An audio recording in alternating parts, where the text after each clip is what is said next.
Hey Waffle Gang, I do hope you're well. My name is Mark and today we're checking out some more Reddit stories, and if you do love a Reddit story, why not consider hitting that like, subscribe, maybe that notification bell too, and let's crack on with today's first story. Much love guys. Now today's first story comes from the Off My Chest subreddit from Living Temporary 5351, and the update came a year after the original post. It's titled, I, 26 female, just found out I'm pregnant after having revenge sex with a fiance, 35 male, of the girl, 30 female, who my ex-boyfriend, 32 male, cheated on me with for 2 years. Ooh. I, 26 female, just found out I'm pregnant after having revenge sex with a fiance, 35 male, of the girl, 30 female, who my ex-boyfriend, 32 male, cheated on me with for 2 years. My ex and I met when I was 20, but we were only friends until we started dating 2.5 years ago. I found out last year that my ex had been cheating on me for basically our whole relationship with a girl he met through a mutual friend.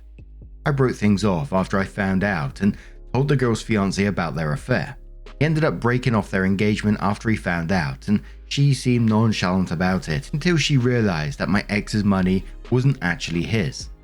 My grandma left me a lot after she passed back in 2019, and my ex had been flaunting around the things I'd gifted him throughout our relationship to her, even going as far to claim that the house and antique car my grandpa left me in his will were my ex's. It's not something I'm proud of now that I think back to it, but I did allow my ex to walk all over me for the first month or two after I broke things off because I missed him so much. I gave him money and tried to make things work, but would always get reprimanded by my parents and friends when I'd run to them crying after he ghosted me for her. I didn't officially give him up until the girl's ex-fiance messaged me and told me that she was rubbing it in some of their old friends' faces about how pathetic I was and how desperate I was for my ex, who didn't give a fuck about me. I was really upset and asked him if he'd be willing to meet up with me because I knew that if I talked to my parents or friends about this, then they'd just lecture me even more. He agreed and the two of us met up at a random food cart place. We ended up spending most of the day just exploring and talking about how we were doing. He also confided in me about his relationship with his ex. They'd known each other for 10 years and they'd liked each other for most of the time they were friends. But he wasn't looking for a relationship because he was focusing on school.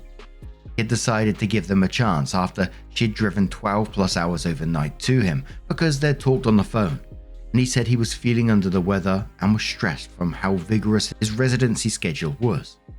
She dropped everything to take care of him, helped clean his place, and made him some home-cooked meals after finding out that he was surviving off of vending machine snacks and instant coffee. He told me in detail about how he'd never felt so loved and cared for.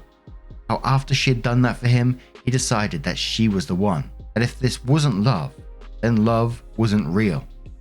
Finding out that she was cheating for the last 2 years made everything click into place. She had been pushing off getting married, telling all of her friends that she was having doubts about him. He'd been trying to convince her to go into couples counseling when I broke the news to him that she was sleeping with my ex. I felt like a monster, hearing their love story and then realizing that they didn't get the happy ending because of my ex and I messed with my head. We continued to talk from time to time, checking in on each other and meeting up for a quick bite every now and then. We lost contact after the girl my ex cheated on me with somehow convinced him to take her back. I became slightly depressed after he cut me off, explaining to me he was still in love with her and wanted to work things out, which meant a clean slate. I found out through some internet snooping that my ex cheated on her too, which was why she went back to her ex-fiance. A few months passed and things went back to semi-normal. I started getting therapy and was about ready to put myself back out there to try out the dating pool again, when around New Year's I got a call from the guy. He was crying and asking if I was available to talk. I of course said yes and out of concern met up with him at his place. He broke down to me and told me about how he'd found her and my ex in my mum's guest bedroom during Christmas when she had snuck him in for a quickie during his family's busy holiday party. All hell broke loose when he'd found them in the guest bedroom after spending 20 minutes looking for her everywhere. We drank a bit and ended up having sex. He apologized and told me it was a mistake and he wasn't in his right mind. that he just wanted revenge sex, but it didn't make him feel any better. I tried to message him platonically a few times after to see if he was alright, but he blocked me. So I dropped it and went on with my therapy and life. I went in last week to check with my doctor since I'd been getting bad cramps and to get a new prescription refill for my birth control that I used to help with my PCOS. I had to do the usual test to double check for the possibility if I was pregnant, and was very surprised when it came back positive. I've been sitting on this new knowledge and have been contemplating on if I should tell him, not tell him, or if I should even keep the pregnancy. My doctor did inform that since I'm still in the earlier stages, I'm still at big risk of having a miscarriage. So I don't know if I should even be worrying about all of this since there is a chance that I could lose it. And then it just seemed like I was trying to grab his attention or something. Especially after he'd made it clear to me that he wasn't comfortable talking to me anymore after we slept together. I haven't told anyone and I've been going crazy because I don't know what to do. Oh my word, what an incredibly messy situation.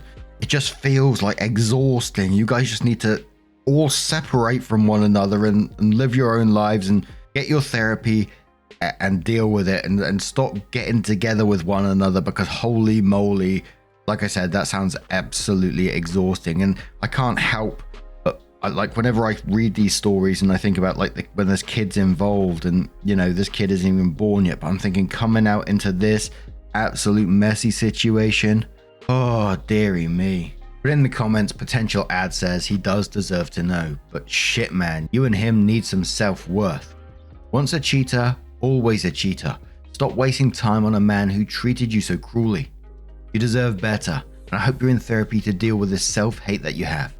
If you keep the baby, just think of what you would tell them in this situation. Put your ex out of your mind. Extra Hand says the end of 35 male and 30 female is not your fault.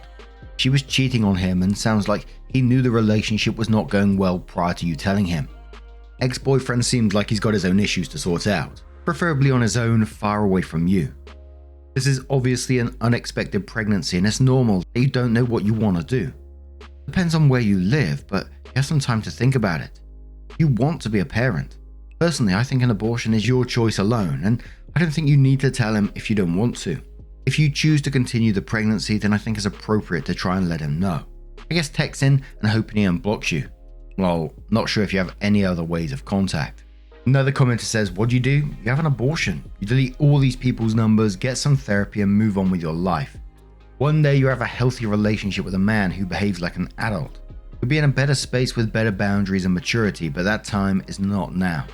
This type of drama is not healthy or normal. I don't know if you think it is, but it isn't. Do not bring a child into this mess. Leave all of this in your rear view and move on. ETA and no, you don't have to tell him if you're going to have an abortion. He gets no say in what you do with your own body and doesn't need to be involved at all. If you choose to continue the pregnancy, I strongly suggest you do not, then you should tell him. And one final comment which says, you arseholes are out here creating new lives that are going to be all fucked up because you're all into treating each other like shit and being spiteful. So, like I said, the update came around a year later and said a lot has happened since my original post. I know a lot of people were against this, but I went through with the pregnancy and I'm forever thankful for my beautiful baby. I'd originally planned to get an abortion, but I found myself unable to go through with the appointment. I am pro-choice and always will be. Just because I chose to keep my baby doesn't mean another woman and girl should be forced to keep a pregnancy they do not wish to continue. Everyone has a right to their own bodies. My parents were very upset with me and my whole family disowned me. I listened to what some of you said about letting the father know. We'd be referring to him as D. After many failed attempts to reach out to him, I decided to go in person.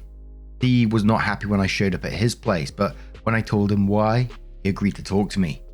He let me know that he officially ended things with his ex and wanted to go no contact with me because I was another tie to his past with her. But he was willing to try and figure out a co-parenting plan with me if I agreed to a paternity test first. I of course felt a bit bad about the paternity test part, but agreed to it since we both had only been acquaintances that bonded over our trauma. Everything was honestly easy cruising until I started to spot around the 26-week mark. My obgyn explained that while spotting is normal while pregnant, Mine was heavier. My blood sugar/blood pressure also both worried them because of gestational diabetes and preeclampsia risk. After a few nights of Dee insisting sleeping on my couch, I had him help me move some of my things to his place since he lived closer to the hospital. I'm very thankful I decided to semi-move in with him when I did, because I went into premature labor at 32 weeks. I'm very thankful to have Dee and his family as my support system. His mum would come and switch out with him at the hospital and advocated for me whenever I felt washed out or unheard. She helped me both emotionally and physically and stood by me. Dee's mum also helped me work through my emotions when all I wanted was my mum. She and my dad have gone no contact with me after I decided to keep and have my baby. Dee's mum was an absolute godsend, also because she's a retired nurse. She started in OB, then went to NICU, and eventually later settled into lactation before retiring. And explained things to me when we found out that my baby had respiratory problems and had SUA, single umbilical artery, and that it could have been a factor into why I went into premature labor. She stayed with Dee and I so she could help me with pumping since I wasn't able to produce milk, and encouraged me when I felt like such a failure for not being able to take care of my son when he needed me most. She drove me to and from the hospital while my son was in the NICU because I was healing and so mentally and physically exhausted. I really and truly believe that I didn't fall into deep postpartum depression because she held me and helped me with each step and was always so patient with me, even when I wasn't with myself. Dee's mum would constantly remind me that nothing was our fault and no one did anything wrong. It's just that everyone is faced with hardships in life, and this was one we'd work together to get through. My son graduated from the NICU and came home a month after I did. Dee's mum visited us often and helped with him since Dee and I are first-time parents. Dee's dad joked that he felt like she and I had the baby together, and he and Dee were just both background characters that make guest star appearances every now and then. And then since Dee was working so much in order to build more PTO, and his mum wouldn't bring his dad along when she'd come visit, since she didn't want him to disturb me and the baby with his loudness. Dee's dad is hard of hearing and sometimes can be unaware of his volume, so he took no offense to it. Dee's siblings and family members posted a lot about our son because he was the first grandchild and first baby in a long time. Dee's youngest cousin is 17, turning 18 this year. Somehow someone must have shared a photo or something, but pictures of us reached my family and my parents demanded I let them meet my son. Dee was supportive of whatever I chose to do, and he said he'd agree to them meeting him if that's what I wanted. After thinking about it for a few days, I decided that I wanted to talk to my parents before I let them meet my son. When we met up to talk, my parents were offended that I didn't bring my son with us and left him with Dee's parents. They said some really hurtful things, and then my dad started to question on when Dee was going to ask him for permission for us to get married, since we didn't already have a shotgun wedding while I was pregnant. I was okay with him insulting me since I'd grown up with it and was used to it. But once my parents put their target on Dee and his family, I became upset and decided it was time for us to leave. My parents did try to petition for legal visitation rights. Honestly, before this whole ordeal, I did not even know that grandparents' rights existed, but were denied because my son is still very young and because both Dee and I are very much on good terms and are living in the same household, and they couldn't find or prove that there was any danger to our son's well-being. My family did try to reach out to us and claim that we were horrible people for denying my parents their grandchild, but no one ever seemed to be able to make a peep when Dee's family would defend us and point out that my family had been the one to disown me, and that no one cared to see if I was okay until after I had the baby and everything was handled. Dee's mum and my mum got into a verbal, almost physical altercation after my mum had made false reports to CPS and called the police to do multiple welfare checks on us. My mum was given a warning by the police for harassing us after one specific incident where she threw a tantrum and caused a scene when the police found nothing wrong in the welfare check and refused to listen to her demands to have my son temporarily taken away from us and put in her custody for his safety. Dee and I currently have restraining orders pending against my parents and certain family members. One of the reasons I decided to update is because about 2 months ago, a friend of Dee's asked him out to have some drinks and they ran into his ex-fiance, who later messaged him to tell him that she regretted the way they ended and how she was very hurt when she heard that we had a baby together, especially with it being so soon after their relationship. He wouldn't talk to me about how he felt, and when I asked him, he just brushed me off or switched the convo onto a topic about our son that he knew would distract me. I noticed Dee pulling away from me and how our relationship became a bit awkward and strained after their run-in and her message, because I know he still has feelings for her, and I'm afraid that he might feel trapped with me and our son. I also noticed that the drama with my family has made Dee and his family less patient with me and my son. During Mother's Day, I overheard a few of his family members make comments to Dee about me being at their family barbecue since I was just my son's mum, and not really part of the family. Dee just shrugged and said I didn't have anyone else to spend the day with. With how tense things have been, I have been thinking about moving out and back into my place.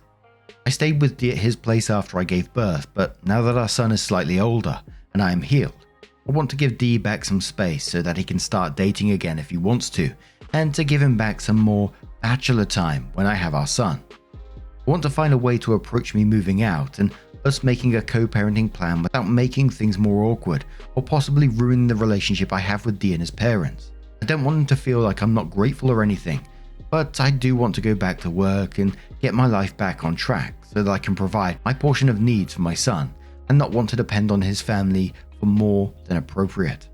Now, I just want to cover the barbecue bit first. You said that his family's been a bit less patient with you. Does this include the mum in this situation? Because you just said family members, you didn't specifically mention the mum, and she's been like so supportive of you up to this point. It didn't really make too much sense. However, I kind of feel like you just need to talk to Dee, you need to talk to the mum maybe if she is still supportive of you, and let her know how you're feeling. Exactly what you said here. That you need to figure some healthy co-parenting relationship. You need your space, Dee needs his space, and hopefully you can still lean on the support system that you have with his mother. She sounded like she was really supportive of you. And it sounds like Dee's got issues of his own, that he bumped into the ex and then suddenly he starts pulling away from you is, red flag territory. But in the end, all you can do is try to set up that co-parenting relationship in the best way possible. He's going to do him. If he gets back with his ex, what can you say? And OP's parents just sound like absolutely awful people. But it still does feel like incredibly messy. Candid Quail said to the update, be honest and tell him exactly what you said here, that it's time for you to start to get your life back on track and also give him back his life. That you'll always be co-parents and how special and important his parents are to you and your son. Tell him that you want a healthy relationship with him as your son's father and wish him the best as he would for you. Just be honest as you find your new normal. Here Parsnip says, I think he will most likely appreciate you moving out and things getting back to a co-parenting situation. I don't think you will take offense or feel you're ungrateful. At the end of the day, you're doing it to benefit him and his family. Your son is lucky to have two parents who love him and who have a mutually respectful relationship. Alert Bid says, do you have a house already? Just sit him down and say you would think it's best to go home now. Tell him what you said here and work out a co-parent plan. You're not doing anything wrong. I'm sure his parents will still visit you and have an open door policy for them. You're not leaving for bad reasons. You're leaving because you want to give him space, and maybe he will get back with his ex. I have no clue why he would, and that's going to be a bit strange, you all living together. Yeah, and just thinking if he did get back with his ex, and I don't know whether that's going to happen or not, but if he did, further down the line when he's introduced to his child, what a weird situation that would be as well, and it feels like it could potentially get messy again, but I don't know. What do you guys make of this situation? Let me know your thoughts down in the comments below. Just a huge thank you from the bottom of my heart for getting involved in today's stories. Your love, your support, your time always means the absolute world to me. So thank you so much. And hopefully I'll see you in the next one. Take care and much love. Yeah, man, I remember being so naive when life was good, weather and palm trees. Back in the day, you were everything I need. But then along came a time when you crushed my dreams. Oh yeah, you played me like a fool when you made me believe that the line between love wasn't thick enough to read. Oh yeah, you see we in despair, crime everywhere. You're selling false hope cause you just don't care. Nah, you just don't care. Nah, you just don't care. You just don't. Still selling false hope cause you just don't care. House, field, if we talking to a uniform, who the real? You know we in the deep south, so let's keep it real. This is what they used to mob, lynch, drag, and kill. I never made the party cause I felt the paper bag.